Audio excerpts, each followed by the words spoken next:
partida com o técnico Rogério Ceni após o duelo com o América Mineiro pelo Campeonato Brasileiro. Primeira pergunta, repórter José Edgar de Matos, GE. Globo. Rogério, boa noite. Você comentou antes do jogo que precisa de jogadores em posições pontuais. Quais são essas posições? Boa noite. As posições serão passadas para a direção. Eu acho que já citei também várias vezes em entrevistas coletivas, né? Que faltam algumas posições de 1 contra 1, lado de campo, enfim. É minha opinião, é a minha análise que eu passarei provavelmente numa reunião amanhã com a direção. André Ranieri, Rádio Energia 97. Rogério, quando você foi anunciado, dividiu os torcedores do São Paulo. Parte da torcida gostou, parte se mostrou insatisfeita. Imagino que o grupo de insatisfeitos não tenha diminuído muito depois de 3 jogos no comando da equipe. Esse cenário de muitos torcedores insatisfeitos pesa ou pesou na sua decisão de permanecer ou não no São Paulo? Não, de maneira nenhuma. Isso não. Eu tenho um carinho muito grande pelo torcedor, sempre fui muito bem tratado, sempre... eu acho que a história ela é tão grande, eu me preocupo com isso, realmente, com o tamanho dessa história, para que não seja apagada ou para que não seja manchada, né, com uma campanha ruim, com um rebaixamento, coisa que o São Paulo enfrentou até quase o final do campeonato. Mas o carinho do torcedor, eu não consigo entender o parte da torcida quando se refere, porque eu sempre sou muito bem tratado por todos, sempre sou sempre bem abordado por todo São Paulino.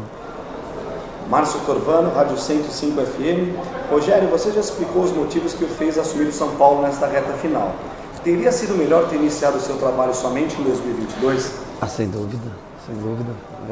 Quando o presidente conversou comigo a primeira vez, eu falei que para começar o ano de 2022, para mim seria muito melhor, porque eu conseguiria fazer uma pré-temporada e tentar fazer alguns ajustes, mas ele disse para mim que precisava naquele momento, e como era o São Paulo, eu já tinha recusado alguns convites, e como era o São Paulo, eu vim pela necessidade que eu entendia de ajuda que o clube disse precisar, e por isso que eu vim, por isso que eu estou aqui.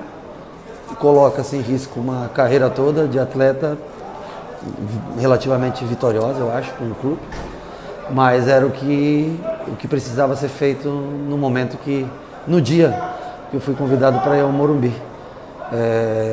E eu resolvi arriscar toda essa história para não ver o São Paulo numa posição como outros grandes times, por exemplo, na noite de hoje, se encontram. Guilherme Pradella, Rádio CBN. Rogério, o elenco que o São Paulo tem corresponde com a posição que o time termina com sua pior colocação de um paulista no Brasileiro? Muito relativo, né? Eu acho que o São Paulo, eu não lembro ao menos, porque eu não estava aqui desde o começo, mas eu acho que o São Paulo não frequentou a primeira página de classificação já há bom tempo. Sempre quando teve a chance de entrar, seja no início, no meio do campeonato ou agora na fase final, não conseguiu dar esse passo à frente. Hoje, por exemplo, com a vitória, acho que a gente terminaria em 9º lugar o campeonato, e com a derrota terminamos em 13º. Eu acho só que a posição, independente do 9º ou 13º, ela não condiz com a grandeza do clube, né? Com a história do clube. E é isso algo que me preocupa, se nós vamos ter condições de ter um time para brigar por uma posição melhor do que a desse ano em 2022.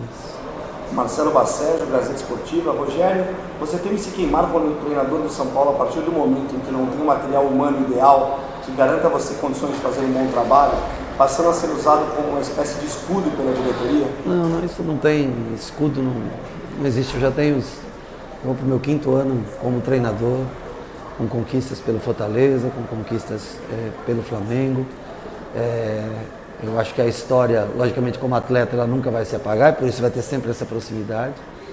Mas eu acho que o currículo dos últimos anos, se você analisar, você vai ver o porquê de estar aqui, aliado a toda a história, logicamente, que tenho com o São Paulo.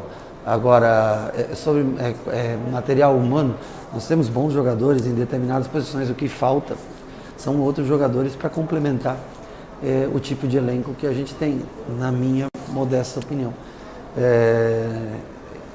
E a decisão de ficar ou não, logicamente, ela depende muito disso, porque eu não posso jogar uma história de 26 anos fora se eu não enxergar que nós temos condições de ser melhor do que nós somos nesse ano. Priscila Senhorães, TNT Esportes. Rogério, peço licença para abordar um assunto além do São Paulo. Esse ano o São Paulo brigou para não cair, mas se livrou, enquanto o Grêmio e outro clube de elite acabou sendo rebaixado. O que você enxerga que ocorre com o futebol brasileiro nos últimos anos, onde vários times grandes estão sofrendo? Não imagino a maneira que você pediu licença, que foi extremamente educada. Eu também tenho que ser, porque eu não sei do que aconteceu realmente no Grêmio, que é um clube tradicionalíssimo. É triste ver um clube já campeão brasileiro, um clube que tem a história que o Grêmio tem, e até recentemente ganhando títulos há poucos anos atrás, está numa Série B. O que a gente vê é que parece estar sempre tão longe da gente, né?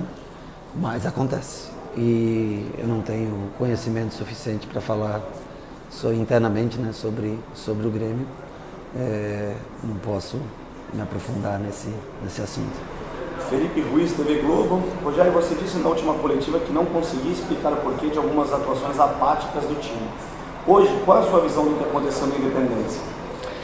Acho que hoje foi um dia muito atípico.